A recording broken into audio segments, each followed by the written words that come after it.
എന്നാൽ എന്റെ പ്രിയപ്പെട്ട സഹോദരന്മാരെ, ഒരാൾക്കും ഓഫർ ചെയ്യാൻ പറ്റാത്ത ശക്തമായ ഓഫർ അഷ്റഫുൽ ഖൽഖ് സല്ലല്ലാഹു അലൈഹി വസല്ലം പറഞ്ഞു. മക്കക്കാരനായ കഅബിന്റെ തല മുറിച്ചു കൊണ്ടുവരുന്നവന് ബദൽ സ്വർഗം തന്നെ നൽകാം മുഹമ്മദ് മുസ്തഫ. കേട്ട സ്വഹാബാക്കൾ നാലു ഭാഗവും ചിതറിയോടുകയാണ്. എവിടെയാണ് കഅബ്? കഅബ് ചെയ്ത തെറ്റെന്താണ്? അള്ളാന്റെ റസൂല് തലയ്ക്ക് വില പ്രഖ്യാപിക്കാൻ മാത്രം കഅബ് ചെയ്ത തെറ്റെന്താണ്? മക്കയുടെ തെരുവോരങ്ങളിൽ, മക്കയുടെ ചുമരുകളിൽ റസൂലുള്ളാഹിനെ പറ്റി വളരെ വൃത്തികെട്ട ഭാഷയിൽ പദ്യം എഴുതി പ്രദർശിപ്പിക്കുക, സാഹിത്യ ഭാഷയിൽ റസൂലുള്ളാഹിനെ കുറ്റം പറഞ്ഞ് പദ്യങ്ങൾ ഉണ്ടാക്കുക, മക്കയുടെ തെരുവിൽ ആളുകൾ കേൾക്കത്തക്ക രൂപത്തിൽ ഉറക്കെ റസൂലുള്ളാഹിനെ പദ്യാലാപനം നടത്തി തരം താഴ്ത്തിക്കളയുക, സിദ്ദീഖുൽ അക്ബറിനെ കള്ളനായി ചിത്രീകരിക്കുക, ഉമർ ഇബ്നുൽ ഖത്താബ് റളിയല്ലാഹു അൻഹുവിനെ കൊള്ളക്കാരനായി ചിത്രീകരിക്കുക, അങ്ങനെ സ്വഹാബാക്കളൊക്കെ മോശമായി ചിത്രീകരിച്ചുകൊണ്ടുള്ള പദ്യങ്ങള് മക്കയുടെ തെരുവോരങ്ങളിൽ തലം പിടിച്ചപ്പോ സഹാബത്ത് റസൂലുള്ളാഹിനോട് അവലാതി പറഞ്ഞു, കഅബിനെതിരെ ഒരു സറണ്ടർ വാറണ്ട് പുറപ്പെടുവിക്കണോ? റസൂലുള്ള പുറപ്പെടുവിച്ച വാറണ്ട് വല്ലാത്ത വാറണ്ടാൽ കഅബിന്റെ തല മുറിക്കുന്നവന് ബദൽ സ്വർഗമുണ്ട്. സഹാബത്ത് വാളെടുത്തു. എവിടെയാ കഅബ്? താൻ കഅബുമായിട്ടുള്ള യുദ്ധത്തിൽ എങ്ങ് മരിച്ചാലും സ്വർഗം, കഅബിന്റെ തല കിട്ടിയാലും സ്വർഗം, മരിച്ചാ ഷഹീദെന്ന നിലക്കാ സ്വർഗം, ജയിച്ചാലോ റസൂലുള്ളാഹിന്റെ മുമ്പിൽ കഅബിന്റെ തല കൊണ്ടുപോയി കൊടുത്തെന്ന നിലക്കാ സ്വർഗം. അതുകൊണ്ട് ജയിച്ചാലും മരിച്ചാലും ജനിച്ചാലും മരിച്ചാലും സ്വർഗമാണ്. കഅബിനെ പിടിക്കാൻ സ്വഹാബത്ത് നാല് ഭാവവും ചിതറുകയാണ്. വിവരം മക്കയിലുള്ള കഅബ് അറിയുകയാണ്. കഅബ് തന്റെ കൂട്ടുകാരോട് കൂടി ഒരു ചെറിയ കുശലാന്വേഷണം നടത്തി. മുഹമ്മദ് തന്റെ തലക്ക് പറഞ്ഞിരിക്കുന്ന വില സ്വർഗമാണ്, ഉറപ്പാണ്. എവിടെങ്കിലും ആ ഉമറിനെ വെച്ച് കണ്ടാൽ എന്റെ ഗളച്ഛേദം നടത്തപ്പെടൂ. അതിന് മുമ്പേ എനിക്ക് മുഹമ്മദിന്റെ ഈ കൊലക്കുറ്റത്തിൽ നിന്ന് രക്ഷ കിട്ടണം. ഞാൻ എന്ത് ചെയ്യണം? കഅബ് ചോദിച്ചു കൂട്ടുകാരെ വിളിച്ചിട്ട്. കൂട്ടുകാർക്ക് റസൂലുള്ളാഹി സ്വല്ലല്ലാഹു അലൈഹി വസല്ലം തങ്ങളെ പറ്റി നല്ലതേ പറയുള്ളൂ. അങ്ങനെ ആയിരിക്കണം നമ്മളെപ്പോഴും. നമ്മുടെ ശത്രുക്കൾക്ക് പോലും നമ്മൾ നല്ലത് പറയുന്ന ആളാവണം. ശത്രുക്കളുണ്ടാവും, ശത്രുക്കളില്ലാത്ത ഒരാളും ഈ ഭൂമിയിൽ ഉണ്ടാവില്ല, ഉണ്ടാവും. പക്ഷെ അപ്പോഴും ശത്രു പറയണം, അങ്ങനെയൊക്കെ ആണെങ്കിലും അയാള് നല്ല മനുഷ്യനാട്ടോ. അങ്ങനെ ഒരു അടിക്കുറിപ്പിനുള്ള വേക്കൻസി നമ്മൾ ഉണ്ടാക്കിയിടണം. അപ്പോഴാണ് നമ്മളൊരു മനുഷ്യനാകുന്നുള്ളൂ. ബഹുമാനപ്പെട്ട അഷ്റഫുൽ ഖൽഖ് മുഹമ്മദ് റസൂലുള്ളാഹി തങ്ങളെപ്പറ്റി വളരെ മോശമായി പദ്യങ്ങൾ എഴുതുന്ന കഅബ് കൂട്ടുകാരോടുമായി ഡിസ്കസ് ചെയ്തു. ഇനി എന്ത് ചെയ്യും രക്ഷപ്പെടാൻ? മക്കയിലുള്ള കാഫിരിങ്ങൾ അവർ പറഞ്ഞു, കഅബേ, നിനക്ക് മുഹമ്മദിന്റെ സ്വഭാവം അറിയോ? മുഹമ്മദ് നബി കാരുണ്യവാനാണ്. മാപ്പ് കൊടുക്കാൻ ലോകത്ത് ഇത്രയും മുന്തിയ ഒരു സ്വഭാവ ഗുണമുള്ളത് മുഹമ്മദ് സല്ലല്ലാഹു അലൈഹി വസല്ലം തങ്ങളെക്കാൾ വേറെ ആരുമില്ല. അതുകൊണ്ട് നീ മദീനയിൽ അങ്ങ് പൊക്കോ, നേരിട്ട് മുഹമ്മദ് നബിയോട് ചെന്ന് മാപ്പ് പറയും, അദ്ദേഹം മാപ്പ് തരുമെന്ന് പറഞ്ഞു. കഅബിനത് വിശ്വസിക്കാൻ കഴിഞ്ഞില്ല. കേട്ടിരിക്കുന്നത് കൊള്ളക്കാരൻ, കേട്ടിരിക്കുന്നത് വ്യഭിചാരി, കേട്ടിരിക്കുന്നത് അക്രമി, കേട്ടിരിക്കുന്നത് കാരൻ. അതല്ലേ നമ്മളിപ്പോ വായിച്ചുകൊണ്ടിരിക്കുന്നത്? ഇപ്പോഴത്തെ മാപ്പാപ്പക്ക് പോലും ഇസ്ലാമിനെ മനസ്സിലാക്കുന്നതിൽ അബദ്ധം പടഞ്ഞു പോയി. ഞാൻ മാപ്പാപ്പയെ കുറ്റം പറയല്ല, അവർ പഠിക്കണം എന്നാ പറയണത്. പഠിക്കണം. ബെനഡിക്ട് 16 സ്ഥാനാരോപണം ഏറ്റെടുത്തതിന്റെ പിറ്റത്തെ ദിവസം വത്തിക്കാൻ സിറ്റിയിൽ നടത്തിയ സമ്മേളനത്തിൽ പറഞ്ഞത്, ലോകത്ത് ഇത്രയധികം ഇസ്ലാമിക ശക്തി വളർന്നു വരാനുള്ള കാരണം മുഹമ്മദ് വാളുകൊണ്ട് ഇസ്ലാം മതം പ്രചരിപ്പിച്ചു എന്നാണ്. Something wrong. അദ്ദേഹം വായിച്ചത് മുഴുവൻ സിയോഡിസത്തിന്റെ ഗ്രന്ഥങ്ങളാണ്. അള്ളാഹുവിന്റെ റസൂലിനെ വളരെ മോശമായി ചിത്രീകരിക്കുന്ന ഇംഗ്ലീഷ് ഗ്രന്ഥത്തിന്റെ കോപ്പി വായിച്ചതുകൊണ്ട് ലോകത്തെ ഏറ്റവും വലിയ കത്തോലിക്ക സഭയുടെ അധ്യക്ഷനായ ബെനഡിക്ട് 16 മാർപ്പാപ്പ റസൂലുള്ളാഹിനെ കുറ്റം പറഞ്ഞു. പിന്നീട് അദ്ദേഹം ശരിക്കുള്ള ചരിത്രം വായിച്ചപ്പോ തിരുത്തി. അദ്ദേഹം പറഞ്ഞു, എനിക്ക് വലിയ അബദ്ധം പറ്റി, ഞാൻ മനസ്സിലാക്കിയ ആളല്ല ഹബീബായ മുഹമ്മദ് മുസ്തഫ. ലോകത്തെ എല്ലാരും അങ്ങനെയാ പറഞ്ഞു, എല്ലാരും അങ്ങനെ തന്നെ പറഞ്ഞു. കണ്ടില്ലേ നിങ്ങള്? റസൂലുള്ളാഹി സ്വല്ലല്ലാഹു അലൈഹി വസല്ലം തങ്ങളെ പറ്റി പുസ്തകം എഴുതിയ ഒരു യുക്തിവാദിയുണ്ട്.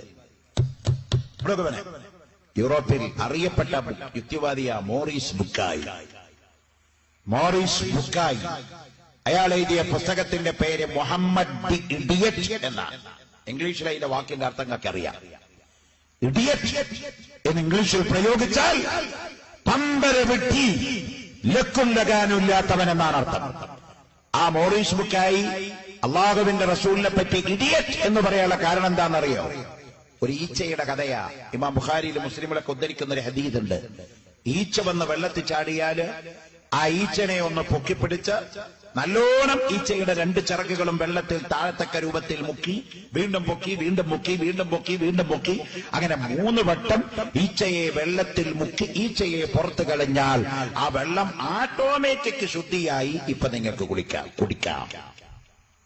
കേട്ടോ? നമ്മുടെ വീട്ടിലൊക്കെ വരുന്ന വെള്ളം നമ്മൾ ഫിൽട്രൈസർ ചെയ്തിട്ടാണ് ഉപയോഗിക്കുന്നത്, അല്ലെ മോനെ? ഫിൽറ്ററിലൂടെ വരുന്ന വെള്ളയെ നമ്മൾ ഉപയോഗിക്കുന്നത്. അങ്ങനെ ഉപയോഗിക്കാവുന്ന ആരോഗ്യ ശാസ്ത്രജ്ഞന്മാർ പറയും. ആവട്ടെ. അപ്പോ ഈച്ച എന്ന് പറഞ്ഞ എല്ലാ രോഗങ്ങളും പരത്തുന്ന ഒരു ജീവിയാ. അത് വന്ന് വെള്ളത്തിൽ ചാടി എന്ത് ചെയ്യണം? ഹബീബായ മുഹമ്മദ് മുസ്തഫ തങ്ങൾ 1400 കൊല്ലം മുമ്പ് ഒരു സംശയത്തിന് വകയില്ലാതെ പറഞ്ഞു, ഈച്ച വെള്ളത്തിലേക്ക് വീണാൽ ആ ഈച്ചയെ 3 വട്ടം വെള്ളത്തിൽ താഴ്ത്തി മുക്കി താഴ്ത്തി ഈച്ചനെ പുറത്ത് കളഞ്ഞിട്ടേ വെള്ളം കുടിക്കാവൂ. ഇത് വലിയ വിവാദമായ കാര്യമാണ്. മോറീസ് ബുക്കായി എന്ന് പറയുന്ന യൂറോപ്യൻ യുക്തിവാദി ഈ ഈച്ചയുടെ ചരിത്രമെടുത്തുകൊണ്ട് പറഞ്ഞു, ഇതിനേക്കാൾ വലിയ വിഡ്ഢി ലോകത്താരള്ളത്. കാരണം ഈച്ച ചാടിയാൽ പിന്നെ വെള്ളവും വേണ്ട ഗ്ലാസും വേണ്ട എന്ന് പറഞ്ഞ് ദൂരേക്ക് വലിച്ചെറിയാ വേണ്ടേ.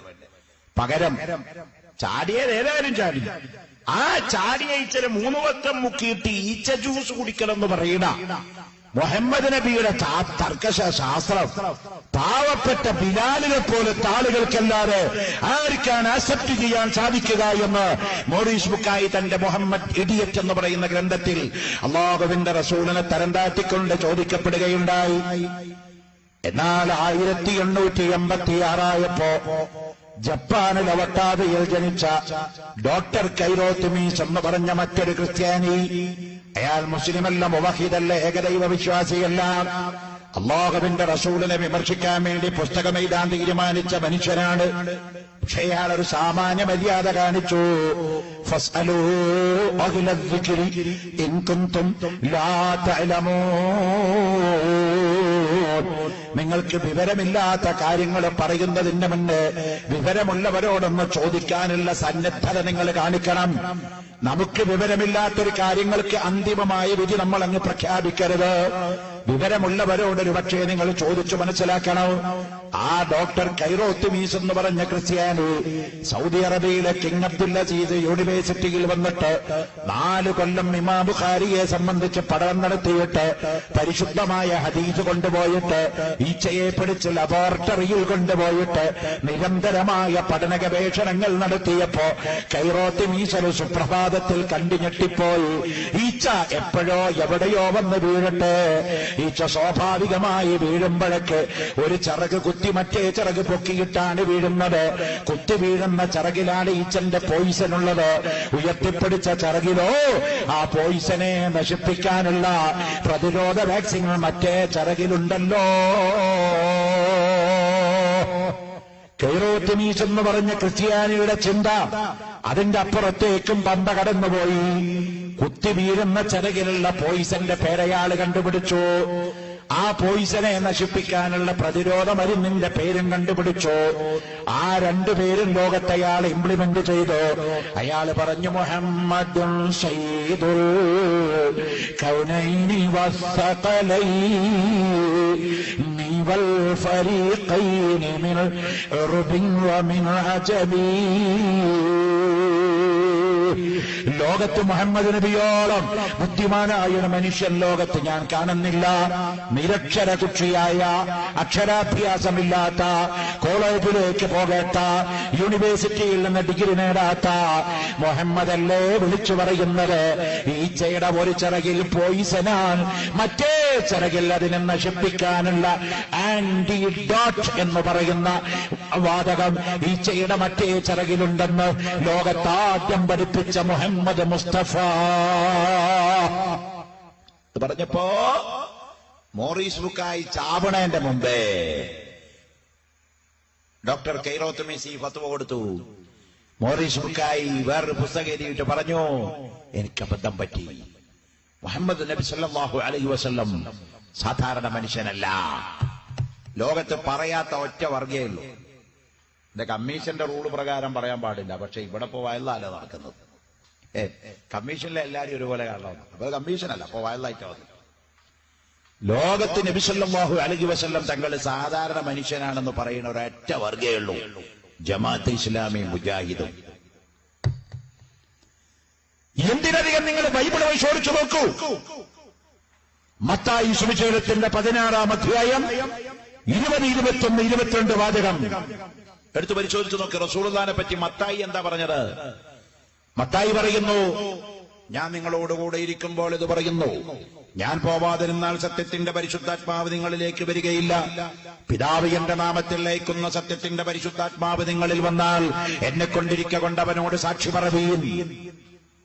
കാലമത്തായി ഫീ മത്തായി സുവിശേഷം. എന്താ മത്തായി പറയുന്നത്? ഞാൻ പോവാതിരുന്നാൽ സത്യത്തിന്റെ പരിശുദ്ധാത്മാവ് നിങ്ങളിൽ വരില്ല. ആരാ പോണ്ടത്? യേശു ക്രിസ്തു, ബഹുമാനപ്പെട്ട ഈസാ അലൈഹിസ്സലാം പോണം. പോയാൽ സത്യത്തിന്റെ പരിശുദ്ധാത്മാവ് വരും. ആത്മാവ് പോലും സുരക്ഷിതനായ മനുഷ്യൻ. അതാണ് അഷ്റഫുൽ ഖൽഖ് മുഹമ്മദ് മുസ്തഫ തങ്ങൾ. യേശുക്രിസ്തുവിന്റെ ശേഷം, ഈസാ നബിയുടെ ശേഷം റസൂലുള്ള അല്ലാതെ 500 കൊല്ലത്തിന്റെ ഇടയില് വേറെ ഒരു നബി വന്നിട്ടില്ല. വാദത്തിന് പോലും വന്നിട്ടില്ല, കള്ളനബി പോലും. കള്ളനബിമാരൊക്കെ വന്നത് റസൂലുള്ളാഹിന്റെ കാലത്തും പിന്നെയാ വന്നത്. മുസൈലിമത്തുൽ കദ്ദാബ്, കള്ളൻ, 1 നമ്പർ തേർഡ് റേറ്റ് ക്രിമിനൽ. ആ കള്ളൻ പറഞ്ഞു, ഞാൻ അള്ളാഹുവിന്റെ റസൂലാണ്. റസൂലുള്ളാഹിന്റെ കാലത്തന്നെ മൂപ്പരൊരു കത്ത് കൊടുത്തയച്ചു അള്ളാഹുവിന്റെ റസൂലിനെ. ഒരു അഡ്ജസ്റ്റ്മെന്റ് പരിപാടി, രാഷ്ട്രീയക്കാരുടെ പരിപാടി മൂപ്പര് കളിച്ചു. മൂപ്പരെ കത്ത് റസൂലുള്ളാഹിക്ക് എന്താ? മിൻ മുസൈലിമത്തി റസൂലില്ല ഇലാ മുഹമ്മദ് റസൂലില്ല. അള്ളാന്റെ റസൂലായ മുസൈലിമയിൽ നിന്ന് അള്ളാന്റെ റസൂലായ മുഹമ്മദ് നബിക്കുള്ള ഒരു കത്ത്. എന്താ കത്തിലുള്ളത്? മുഹമ്മദ്, നീ സൗദി അറേബ്യയിൽ ഇങ്ങനെ നബിയായി അവിടൊക്കെ നോക്കിക്കോ. ഞാൻ യമൻ, സുഡാൻ, ഈ ഭാഗത്തൊക്കെ ഞാനും നബി. നമ്മൾ തമ്മിൽ തർക്കും തകരാറൊന്നും വേണ്ട. ഒരു മ്യൂച്വൽ അണ്ടർസ്റ്റാൻഡിൽ നമുക്ക് ഈ നബി പരിപാടി ഇങ്ങനെ ഉഷാറായി നടത്താം. ഞങ്ങളുടെ അവിടെ ഒരു മക്ബറുടെ അടുത്ത്, ഞാൻ മക്ബറുടെ പേര് പറയണം, മക്ബറിൽ വെച്ച് കിടക്കുന്നത് വലിയ മഹാൻ തന്നെ. പക്ഷെ അവിടെ കുരുത്തക്കെട് കാണിക്കാൻ തുടങ്ങിയാലോ, എന്നാ പിന്നെ ജമാഅത്തെ ഇസ്ലാമി മുജാഹിദും ചോദിക്കും, അങ്ങനെയാണെങ്കിൽ മക്ബറയിൽ മരിച്ചു കിടക്കണ വലിയ വലിയ ആൾക്കാരാണെങ്കിൽ പിന്നെ അവരെ തലക്കം പാത്തി കുരുത്തക്കെട് കാണിക്കുമ്പോൾ ഒരു കറാമത്താണ് കാണിച്ചുകൂടെയെന്നാ. ഒരു കറാമത്താണ് കാണിച്ചുകൂടെയെന്നാ. അത് പണ്ട് ഇ.കെ. ഹസൻ മുസ്ലിയാർ ചേകന്നൂരിന് മറുപടി പറഞ്ഞപ്പോ അന്ന് പറഞ്ഞിട്ടുണ്ടായിരുന്നു. ബഹുമാനപ്പെട്ട ഇ.കെ. ഹസൻ മുസ്ലിയാരും ചേകന്നൂരും കൂടി ഇവിടെ പൊന്നാനിക്കടുത്ത മാറഞ്ചേരിയിൽ ഒരു വാദപ്രതിവാദം നടത്തുക. ചേകന്നൂരിന് ഇബ്ലീസിന് ബുദ്ധി കൊടുത്ത പോലെ അള്ളാഹ് കുറച്ച് വളഞ്ഞു ബുദ്ധി കൊടുത്തിട്ടുണ്ടായിരുന്നല്ലോ. ബഹുമാനപ്പെട്ട ഔലിയാക്കളിൽ പ്രമുഖനായ ഖുതുബുൽ അഖ്താബ് മലാദുൻ ശൈഖ് മുഹ്യിദ്ദീൻ അബ്ദുൽ ഖാദിർ ജീലാനി തങ്ങളുടെ കറാമത്ത് പറഞ്ഞുകൊണ്ട് പറയുന്നുണ്ടല്ലോ, വല്ലേ തലത്തീലു എന്നെ വിളിപ്പോർക്ക് വൈകൂട ഉത്തീരോ ചെയ്യും ഞാനെന്നോവർ എന്നെ പിടിച്ചവരേതും പിടിക്കേണ്ട എന്നെ പിടിച്ചോർക്ക് ഞാൻ കാവലെന്നോവർ. ഈ രണ്ടുപേരും മെതിമാല എന്നിട്ട് ചേകന്നൂര് പോലെ പറഞ്ഞു, വല്ലേ തലത്തിലും എന്നെ വിളിച്ചോർക്ക് വായിക്കൂടെ ഉത്തരം ചെയ്യും ഞാൻ എന്നല്ലേ അസംബോലിയാരെ മൊയ്തീൻ ഷേഖ് പറഞ്ഞ്. എന്നൊരു പണിക്ക് നിങ്ങളുടെ മൊയ്തീൻ ഷേഖിന് കറാമത്തുണ്ടെങ്കിൽ ഈ സ്റ്റേജ് ഒന്നാണ് പൊളിഞ്ഞാറട്ടെ എന്ന് പറഞ്ഞു. 5 മിനിറ്റ് സമയം തരാം, ബഗ്ദാദ് നിങ്ങൾ എത്തേണ്ട ആള് എന്നും പറഞ്ഞു. 5 കഴിഞ്ഞു, 10 കഴിഞ്ഞു, 25 മിനിറ്റ് കഴിഞ്ഞു. ഓഡിയൻസ് ഇപ്പൊ നിരീശ്വരവാദികളും കേൾക്കാൻ വന്നിട്ടുണ്ടാവും, പകുതി ഇമാളുള്ളവരും ഉണ്ടാവും, നല്ല ഇമാളുള്ള. അപ്പൊ കുറെ ആൾക്കാർ കണ്ട ഒന്നും സംഭവിച്ചില്ല. അപ്പൊ മൊയ്തീൻ ഷേഖിന് കറാമത്തില്ല അല്ലേ? ഇനി കറാമത്തുണ്ട് എന്ന് പറഞ്ഞ ആയത്തും ഹദീസും കിതാബും ഇബാറത്തൊക്കെ വായിച്ചിട്ട് സമർത്ഥിക്കാൻ ഇവിടെ ആർക്കാ സമയം? കേൾക്കാൻ ആർക്കാ മനസ്സ്? കണ്ടംപടിക്ക് മുണ്ടപ്പടിയല്ലേ വേണ്ടത്? ബഹുമാനപ്പെട്ട ഇ.കെ. ഹസൻ മുസ്ലിയാർ മറുപടി പറഞ്ഞു, മൊയ്തീൻ ഷേഖിന് കറാമത്തുണ്ടെങ്കിൽ സ്റ്റേജ് പൊളിഞ്ഞാടട്ടെ എന്നല്ലേ പറഞ്ഞ്. അള്ളാഹ്ക്ക് ഖുദ്റത്ത് എന്ന് പറഞ്ഞൊരു സിഫത്തുണ്ടല്ലോ, എല്ലാത്തിനും കഴിവുള്ളവൻ അള്ളയല്ലേ. എന്നാ അള്ളാഹ്ക്ക് പവർ ഉണ്ടെങ്കിൽ ഈ സ്റ്റേജ് ഒന്ന് കത്തട്ടെ എന്ന് പറഞ്ഞു. അള്ളാഹ്ക്ക് ഖുദ്റത്ത് ഉണ്ടെങ്കിൽ ഈ സ്റ്റേജ് ഒന്ന് കത്തട്ടെ. ഈ 5 മിനിറ്റ് അല്ലേ സമയം പറഞ്ഞത്? 25 മിനിറ്റ് സമയം കൊടുക്കാം പറഞ്ഞു. 25 മിനിറ്റ് സമയം കൊടുത്തിട്ടും സ്റ്റേജിനൊന്നും പറ്റിയില്ല. ചേകന്നൂർ എങ്ങാനും അള്ളാഹ്ക്ക് ഖുദ്റത്തില്ല എന്ന് പറഞ്ഞാൽ അപ്പ ഔട്ടാവും, ഇസ്ലാമിന്റെ മെമ്പർഷിപ്പ് കട്ടാവും. അതുകൊണ്ട് മൂപ്പര് പറഞ്ഞു, അവസാന അസംബോലിയർ പറഞ്ഞു, അള്ളാഹ്ക്ക് മൊയ്തീൻ ഷേഖിനും പണി, മൊയ്തീൻ ഷേഖിന് സ്റ്റേജ് പൊളിക്കലും അല്ല പണി, അള്ളാഹ്ക്ക് നമ്മുടെ സ്റ്റേജ് കത്തിക്കലും അല്ല പണി, വേറെ പണിയുണ്ട് കേട്ടോ, പണി നിർത്തി പറഞ്ഞു. അതോടുകൂടെ വാദപ്രതിവാദം അവസാനിക്കേണ്ടായ. എന്നപോലെ ചില മുജാഹിദ് ജമാഅത്തിന്റെ ആൾക്കാർ പറയും, അങ്ങനെ മക്കബറയിൽ കിടക്കുന്ന മഹാന്മാർക്ക് വലിയ പവറുണ്ടെങ്കിൽ എന്തുകൊണ്ടാണ് അവർ കറാമത്ത് കാണിച്ചുകൊണ്ട് ഈ അനാചാരത്തെ എതിർക്കപ്പെടാത്തത്? എന്നാൽ എത്രയോ സ്ഥലത്ത് കറാമത്തുകൾ കാണിച്ച സംഭവമുണ്ട്. കറാമത്ത് കാണിക്കേണ്ടയിടത്ത് കറാമത്ത് കാണിച്ച സന്ദർഭമുണ്ട്. നിങ്ങൾ കണ്ടിട്ടില്ല, ബഹുമാനപ്പെട്ട അഷ്റഫുൽ ഖൽഖ് സല്ലല്ലാഹു അലൈഹി വസല്ലം തങ്ങളുടെ വഫാത്തിന്റെ ശേഷം മുജാഹിദിന്റെ ഭരണം നടക്കുന്ന സൗദി അറേബ്യയിലെ മദീനയിൽ നിന്ന് പ്രസിദ്ധീകരിക്കുന്ന ഒരു ഈജിപ്ഷ്യൻ എഴുതിയ ഒരു കിതാബുണ്ട്. താരീഖുൽ മദീന ഖദീമൻ വഹദീസൻ എന്നാണ് അതിന്റെ പേര്. മദീനയുടെ പൗരാണിക ചരിത്രവും പുരോഗമന ചരിത്രവും എന്ന് പറഞ്ഞ് മദീനയുടെ പണ്ടത്തെയും ഇന്നത്തെയും രണ്ട് ചരിത്രം എഴുതി വെച്ച കിതാബുണ്ട്. ആ കിതാബ് സൗദി ഗവൺമെന്റ് സീലടിച്ച് പ്രസിദ്ധീകരിക്കുന്ന കിതാബാണ്. ആ കിതാബിൽ ഹാറ കലാപത്തെ സംബന്ധിച്ചുള്ളൊരു അധ്യായം രേഖപ്പെടുത്തിയിട്ടുണ്ട്. ആ മദീനയുടെ തൊട്ടടുത്ത് കിടക്കുന്ന പ്രദേശമായ ഹാറയിൽ അല്ലാഹുവിന്റെ റസൂലിന്റെ വഫാത്തിന്റെ ശേഷം നടന്ന ഒരു വലിയ കലാപത്തിനെ സംബന്ധിച്ച് ആ താരീഖുൽ മദീന ഖദീമൻ വഹദീസൻ എന്ന ഗ്രന്ഥത്തിൽ പറയുന്നുണ്ട്. സൗദി ഔഖാഫ് സീലടിച്ച് വിതരണം ചെയ്യുന്ന കിതാബാണത്. ആ കിതാബിൽ ബഹുമാനപ്പെട്ട സഈദ് ബിനുൽ മുസയ്യിബ് റളിയല്ലാഹു അൻഹുവിന്റെ ചരിത്രം പറഞ്ഞെടുത്ത് കാണാം. സഹോദരന്മാരെ, ഹാറ കലാപം ശക്തമായ കാലത്ത് മദീനയിലുള്ള പുരുഷന്മാരൊക്കെ യസീദിന്റെ പട്ടാളക്കാരെ വെട്ടിക്കൊലപ്പെടുത്താൻ തുടങ്ങിയപ്പോ ബഹുമാനപ്പെട്ട സഈദ് ബിനുൽ മുസയ്യിബ് എന്ന് പറയുന്ന താബിഈങ്ങളുടെ നേതാവ്, മഹാനുഭാവൻ, രക്ഷ കിട്ടാൻ വേണ്ടി അഷ്റഫുൽ ഖൽഖ് സല്ലല്ലാഹു അലൈഹി വസല്ലം തങ്ങളുടെ പരിശുദ്ധ റൗളയുടെ അകത്ത് പോയി ഒളിച്ചുപോയി. പട്ടാളക്കാർ, കലാപകാരികൾ മദീനയുടെ പള്ളി ഉപരോധം നടത്തി. പള്ളിക്ക് സീൽ വെച്ചു, പൂട്ടിയിട്ട്. ചരിത്രത്തിൽ ആദ്യമായി മദീനയിലെ പള്ളിയിൽ 3 ദിവസം ബാങ്ക് വിളി നിലച്ചുപോയി. മഹാനായ സഈദ് ബിനുൽ മുസയ്യിബ് തങ്ങൾ പറയാണ്, ഞാൻ റൗളയുടെ ഉള്ളിലായിരുന്നു. പുറത്ത് നടക്കുന്ന ഒരു സംഭവവും എനിക്കറിയില്ല. സൂര്യൻ ഉദിച്ചിട്ടുണ്ടോ അസ്തമിച്ചിട്ടുണ്ടോ എനിക്കറിയില്ല. ആ സമയത്ത് യസീദിന്റെ പട്ടാളക്കാരിൽ കുറച്ചാളുകൾ റൗളയുടെ ഉള്ളിലേക്ക് കയറി വന്നു. എന്നെ ബലമായി പിടിച്ചു. കൊല്ലാൻ വേണ്ടി എനിക്ക് നേരെ വാളോങ്ങിയപ്പോൾ വേറെ ഒരു പട്ടാളക്കാരൻ പറഞ്ഞു, എടോ, ഭ്രാന്തില്ലാത്ത ഒറ്റ മനുഷ്യനും മദീനയിൽ ഇരിക്കുന്നില്ല. ഇയാൾക്ക് എന്തോ ഒരു മെന്റലുള്ള പോലെയുണ്ട്. അയാളുടെ മുടിയൊക്കെ ജട കുത്തിയിട്ടുണ്ട്, താടി വല്ലാതെ നീണ്ടിട്ടുമുണ്ട്. അയാള് പാവം പൊക്കോട്ടെ, ഒരു മെന്റൽ രോഗിയല്ലേ, മാനസിക രോഗിയല്ലേ, അയാളെ കൊല്ലണ്ട എന്ന് പറഞ്ഞ് ബഹുമാനപ്പെട്ട സഈദ് ബിനുൽ മുസയ്യിബിനെ വെറുതെ വിടുകയാണ്. മാ ബൈന ഖബരി വ മിൻബരി റൗളത്തൻ മിൻ റിയാദിൽ ജന്ന എന്ന് ലോക ചരിത്രത്തിന്റെ കണ്ണിയാകുന്ന സ്ഥലത്ത് യസീദിന്റെ കാലത്തുള്ള പട്ടാളക്കാർ, അക്രമകാരികളായ പട്ടാളക്കാരുടെ കുതിരകൾ കയറിയിട്ട് ഈ പരിശുദ്ധമായ സ്ഥലത്ത് മൂത്രമൊഴിച്ചു, അവിടെ കാഷ്ടിച്ചു. ഈ ചരിത്രഗ്രന്ഥം രേഖപ്പെടുത്തി വെക്കുന്നുണ്ട്. പ്രിയപ്പെട്ടവരെ, അത്ര നീചമായൊരു കലാപമായി ആറ കലാപം നടന്ന സമയത്ത് ബഹുമാനപ്പെട്ട സഈദ് ബിനുൽ മുസയ്യിബ് തങ്ങൾ പ്രാണരക്ഷാർത്ഥം റസൂലുള്ളാഹിന്റെ റൗളയിൽ അല്ലിപ്പിടിച്ച് ഇങ്ങനെ റൗളയുടെ ചുറ്റുഭാഗത്തിരിക്കുമ്പോ തന്റെ ഫറദ് നിസ്കാരത്തിന്റെ സമയമെടുത്തുപോയി. മദീനത്തെ പള്ളിയിൽ ബാങ്കില്ല. ബാങ്ക് വിളിച്ചവന് തല കാണില്ല. ബാങ്ക് വിളിക്കാൻ മദീനയിൽ ആണുങ്ങളില്ല. മദീനയിലെ പള്ളിയിലെ ബാങ്ക് വിളി നിന്നുപോയ സമയത്ത് മഹാനായ സഈദ് ബിനുൽ മുസയ്യിബ് തങ്ങൾ പറയുന്നു, റൗള ഷരീഫിന്റെ തൊട്ടടുത്ത് കിടക്കുന്ന ഞാൻ റസൂലുള്ളാഹിന്റെ ഖബർ ഷരീഫിന്റെ അകത്തുനിന്ന് ഒരു മുഴക്കം കേൾക്കുകയാണ്. ആ മുഴക്കം അങ്ങ് ശക്തമായി വന്നപ്പോൾ ഖബറിന്റെ അകത്തുനിന്ന് കേട്ട മുഴക്കം ഹബീബായ നബി സല്ലല്ലാഹു അലൈഹി വസല്ലം തങ്ങൾ ഫർദ് നിസ്കാരത്തിന്റെ സമയം വന്നപ്പോൾ ഖബറിന്റെ ഉള്ളിൽ നിന്ന് എഴുന്നേറ്റ് നിന്നുകൊണ്ട് ബാങ്ക് വിളിക്കുന്നു. മദീനത്തെ പള്ളിയിൽ ബാങ്ക് വിളി നിന്നുപോയ 3 ദിവസവും ഈ നിലക്ക് അല്ലാഹുവിന്റെ റസൂലിന്റെ ഖബറിന്റെ അകത്തുനിന്ന് ബാങ്ക് വിളിക്കുന്നത് ഞാൻ എന്റെ കർണപടങ്ങളെ കൊണ്ട്, നഗ്നമായ ചെവിടുകളെ കൊണ്ട് കേട്ടു എന്ന് എഴുതിയ കിതാബ് സൗദി അറേബ്യയിലെ മുജാഹിദിന്റെ ഔഖാഫിന്റെ സീലടിച്ചു വെക്കുമ്പോൾ നബി സല്ലല്ലാഹു അലൈഹി വസല്ലം തങ്ങളുടെ ശരീരം ജീർണിച്ചു പോയി എന്ന് ലോകത്തിലുള്ള ഒരൊറ്റ മുസ്ലിമീങ്ങളും വിശ്വസിക്കുന്നില്ല. അപ്പൊ കറാമത്ത് കാണിക്കേണ്ടടുത്ത് കാണിച്ചിട്ടുണ്ട്. എന്നാൽ ഖബറിന്റെ ഉള്ളിൽ നിന്ന് ബാങ്ക് വിളിച്ചിട്ട് സഈദ് ഇബ്നുൽ മുസയ്യിബിന് സമയം അറിയിച്ചു കൊടുക്കുന്ന ലോക നേതാവ് മുഹമ്മദുർ റസൂലുള്ളാഹി തങ്ങൾക്ക് തന്റെ പള്ളിയിലോട്ട് കയറി വന്ന് അക്രമം കാണിക്കുന്ന പട്ടാളക്കാരെ ഒന്ന് ഒരു മുഅ്ജിസത്ത് കാണിച്ചിട്ട് ഒന്ന് കൊല്ലാമായിരുന്നില്ലേ? നമ്മൾ ആവശ്യപ്പെടുന്നതല്ല മുഅ്ജിസത്ത്, നമ്മൾ ആഗ്രഹിക്കുന്നതല്ല കറാമത്ത്. അത് മനസ്സിലാക്കാനുള്ള കോമൺ സെൻസ് നമുക്കുണ്ടായിരിക്കണം പ്രിയപ്പെട്ടവരെ.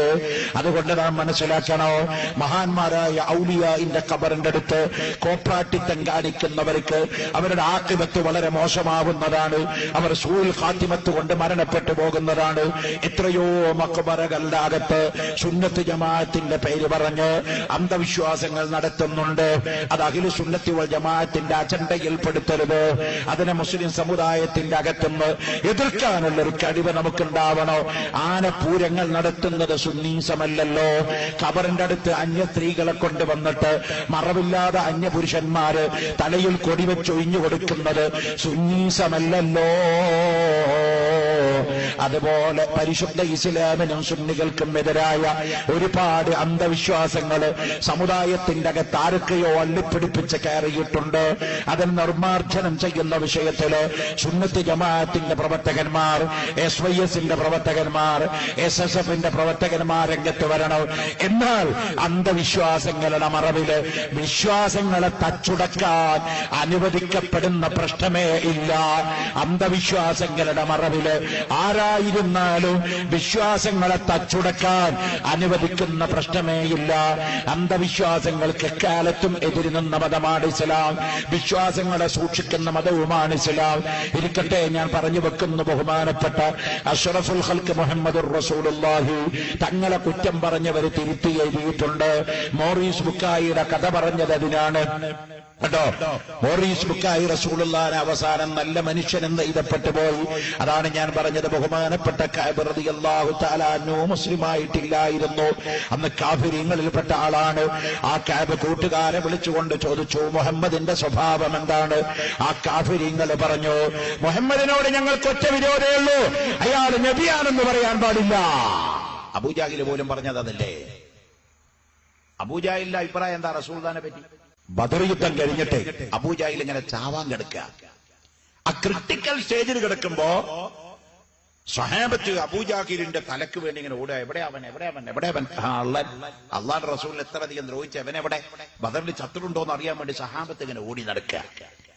ആ സമയത്ത് അബ്ദുല്ലാഹി ഇബ്നു മസ്ഊദ് റളിയല്ലാഹു അൻഹു ഒരു ഉയരം കുറഞ്ഞ സഹാബിയ.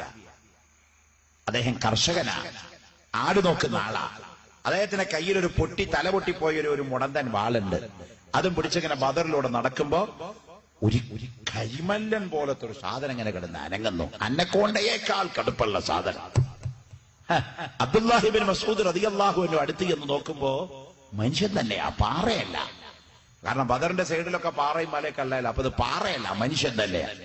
അടുത്ത് എന്ന് നോക്കുമ്പോ സംഗതി മനസ്സിലായി, നമ്പർ 1 കേടി അബൂജാഹിൽ തന്നെ. അബ്ദുല്ലാഹി ഇബ്നു മസ്ഊദ് റളിയല്ലാഹു അൻഹു കൽബിൽ സന്തോഷിച്ചു, ഇവന്റെ കഴുത്ത് മുറിച്ച എന്റെ കൂലി എനിക്ക് കിട്ടുമല്ലോ. പക്ഷേ അബ്ദുല്ലാഹി ഇബ്നു മസ്ഊദ് ലോകത്തിലുള്ള ഏറ്റവും വലിയ ഇസ്ലാമിന്റെ സദാചാര മര്യാദ അവിടെ കാണിച്ചു. അവനെ കൊല്ലാം, ഒറ്റ വെട്ടിനാണ് കൊന്നാ. റസൂൽ ചോദിക്കില്ല എന്തിനാ അബൂജാഹിലിനെ കൊന്നത്, കൊല്ലാൻ വേണ്ടി ഓർഡറിട്ട ആളാ. അള്ളാഹു റസൂൽ ശപിച്ചവനാ, പേര് കേൾക്കുമ്പല്ല അതിനകത്ത് പറയാൻ വിധിക്കപ്പെട്ടവനാ. അവരെ പിന്നെ കൊല്ലാൻ രണ്ടാമതൊന്നും ആലോചിക്കണ്ട. പക്ഷെ ഇസ്ലാമിന്റെ കാരുണ്യം, ഇസ്ലാമിന്റെ മനുഷ്യാവകാശം അവരൊക്കെ പ്രകടിപ്പിച്ചു. അബ്ദുല്ലാഹി ഇബ്നു മസ്ഊദ് തങ്ങൾ ചോദിച്ചു, എടാ അബൂജാഹിലെ, നീ ഇപ്പൊ ഏതായാലും കുത്തുകൊണ്ട് കിടക്കുക, ഇപ്പൊ എന്നെ കൊല്ലാൻ ഒരു പ്രയാസമില്ല. അവസാനായിട്ടൊരു കാര്യം പറയട്ടെ, അശ്ഹദു അല്ലാ ഇലാഹ ഇല്ലല്ലാഹ് വ അശ്ഹദു അന്ന മുഹമ്മദുർ റസൂലുള്ളാഹ്, ഇതൊന്ന് കൽബിൽ ഉറപ്പിച്ച് നാക്കുകൊണ്ട് പറഞ്ഞാൽ നിനക്ക് വലിയ സ്ഥാനം കിട്ടും, നീ ഇസ്ലാമിൽ ആളാവും, ഒരു കുഴപ്പമില്ല. ഇപ്പൊ പരിപാടി ഇവിടെ വെച്ച് അവസാനിപ്പിക്കാം. അബൂജാഹിൽ ചാവാൻ കിടക്കുന്ന ദുഷ്ടൻ അവൻ പറഞ്ഞത് എന്താണെന്നറിയോ? അത് പറയണ പ്രശ്നമില്ല, വേറെ എന്ത് വേണമെങ്കിൽ പറഞ്ഞോ, ഞങ്ങൾ തയ്യാറാണ്, അത് പറയണ പ്രശ്നമില്ല. അപ്പോ അബ്ദുല്ലാഹി ഇബ്നു മസ്ഊദ് റളിയല്ലാഹു അൻഹു ചോദിച്ചു, എന്താണത് പറയാത്തത്? മുഹമ്മദിനെ പറ്റി നിന്റെ അഭിപ്രായം എന്താണ്? അബൂജാഹിൽ പറയാണ്, മുഹമ്മദ് കള്ളു കുടിക്കൂല, പെണ്ണ് പിടിക്കൂല, നുണ പറയൂല. കളവ് നടത്തൂല, ആക്രമിക്കൂല. തൊക്കില്ല എന്ന് പറയുമ്പോ അബ്ദുല്ലാഹി ഇബ്നു മസ്ഊദ് റളിയല്ലാഹു തആല അൻഹു ചോദിച്ചു, എന്നാൽ ഖുൽ അശ്ഹദു അല്ലാ ഇലാഹ ഇല്ലല്ലാഹ് പറഞ്ഞൂടെ? ആ സമയത്ത് അബൂജഹൽ പറയാണ്, എനിക്കാകെയുള്ള മുഹമ്മദിനോടുള്ള ഒരൊറ്റ വിരോധമേ ഉള്ളൂ, ഞാനിവിടെ ഇരിക്കുമ്പോ മുഹമ്മദ് നബിയാവാൻ പാടില്ല. അബൂജഹലിനുള്ള വൈരാഗ്യത. വല്ലപ്പോഴും വല്ല ചാൻസിൽ നബി ആകുകയാണെങ്കിൽ ഞാനല്ലേ ആവണം ആലോചിച്ചോണ്ടിരിക്കാൻ. ഞാനിവിടെ ഇരിക്കുമ്പോ തലരിക്കുമ്പോ വാലാടാൻ പാടുണ്ടോ? എന്നെ പോലെ 100-300 കിലോ ഭാരം ആ അറബിയിലെ ഏറ്റവും വലിയ പടയാളിയായി അറിയപ്പെടുന്ന ഞാനിവിടെ ഇരിക്കുമ്പോ മുഹമ്മദ് എങ്ങനെയാ നബിയാവുന്നത്? അതുകൊണ്ട് മുഹമ്മദ് നബിയാവാൻ പാടില്ല ഞാനിവിടെ ഇരിക്കുമ്പോ. അതുകൊണ്ട് ഞാൻ അംഗീകരിക്കുന്ന പ്രശ്നമില്ല. അബ്ദുല്ലാഹി ഇബ്നു മസ്ഊദ് റളിയല്ലാഹു അൻഹുവിന് മനസ്സിലായി ഇവന്റെ ഖൽബിൽ ഹിദായത്ത് അല്ലാഹു കൊടുത്തിട്ടില്ല. അതുകൊണ്ട് പറഞ്ഞു, എന്നാ പിന്നെ കൊലപാതകം ഉറപ്പാ, കൊല്ലും. അബൂജഹൽ പറഞ്ഞു, കൊന്നു, എനിക്കൊന്നുമില്ല. അപ്പൊ അബ്ദുല്ലാഹി ഇബ്നു മസ്ഊദ് റളിയല്ലാഹു അൻഹു വീണ്ടും ചോദിച്ചു, കൊലക്കുറ്റത്തിന് വിധിക്കപ്പെട്ട ഒരുത്തനോട് അവസാനത്തെ ഒരു ചോദ്യം ഉണ്ട്, മോനെങ്ങോട്ട് എന്തായി അവസാനമായിട്ട് വല്ലതും പറയാണ്ടോന്ന് ഒരു ചോദ്യം ഉണ്ടാവും. അബ്ദുല്ലാഹി ഇബ്നു മസ്ഊദ് റളിയല്ലാഹു അൻഹു ഈ അബൂജഹലിനോട് ചോദിച്ചു, അവസാനമായിട്ട് വല്ലതും പറയാണ്ടോ? അബൂജഹൽ ലഅനത്തുല്ലാഹി അലൈഹി പറഞ്ഞു, ഉണ്ട്. എന്താ മോനെ ഇങ്ങോട്ട് അവസാനമായിട്ട് പറയാനുള്ള ഇയാൾക്ക് എന്താണെന്നറിയാം അബൂജഹലിന്? 2 കാര്യം.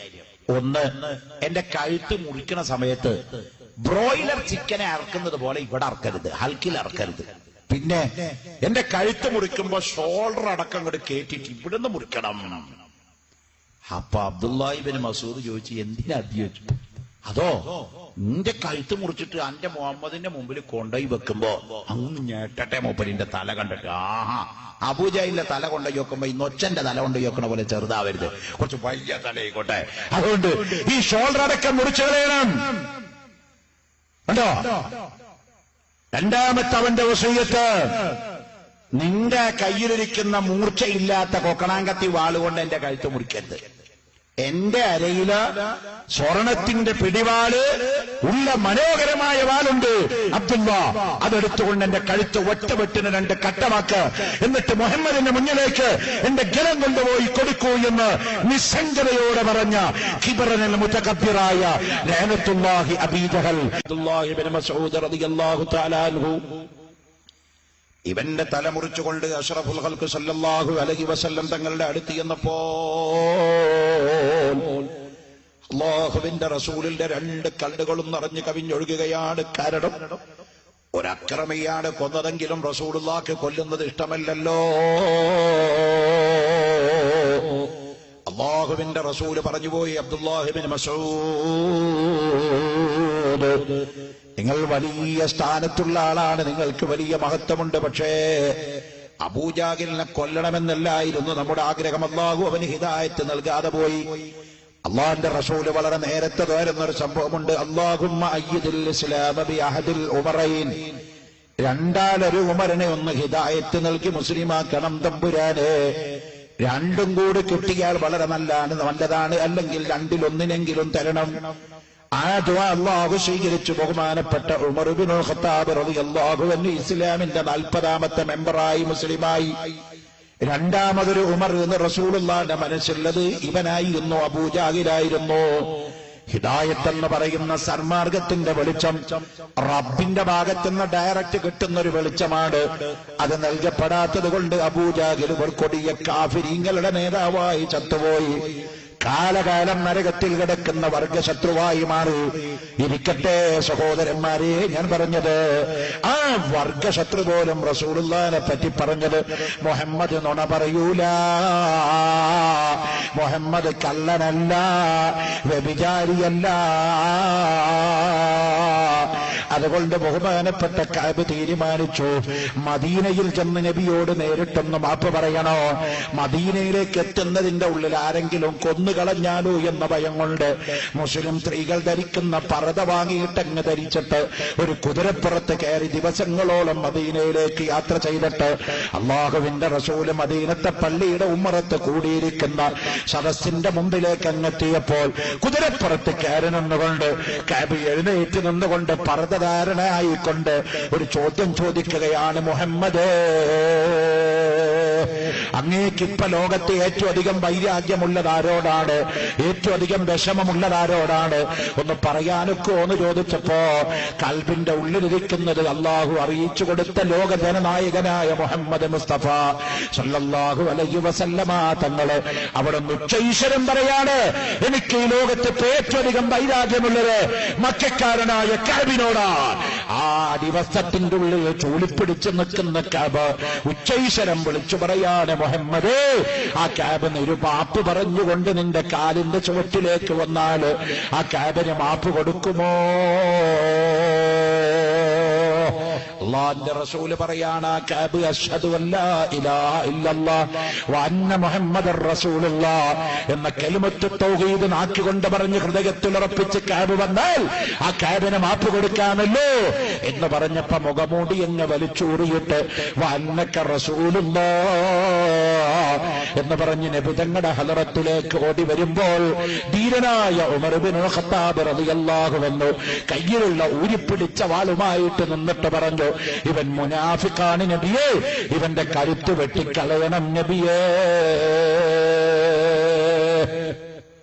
അല്ലാഹുവിന്റെ റസൂൽ പറഞ്ഞു, നോ, പാടില്ല ഉമറേ, പാടില്ല.